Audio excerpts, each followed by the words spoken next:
You ask Tiger to solve. This deals with linear equations with one unknown. The final result is x equals 2. Let's solve it step by step. Group all x terms on the left side of the equation. Subtract 6x from both sides. Group like terms. Simplify the arithmetic.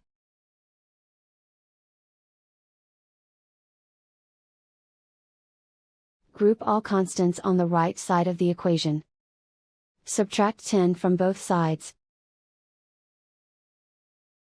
Simplify the arithmetic.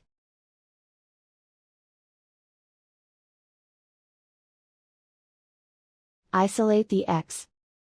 Divide both sides by -5. Cancel out the negatives. Simplify the fraction. Cancel out the negatives. Find the greatest common factor of the numerator and denominator. Factor out and cancel the greatest common factor.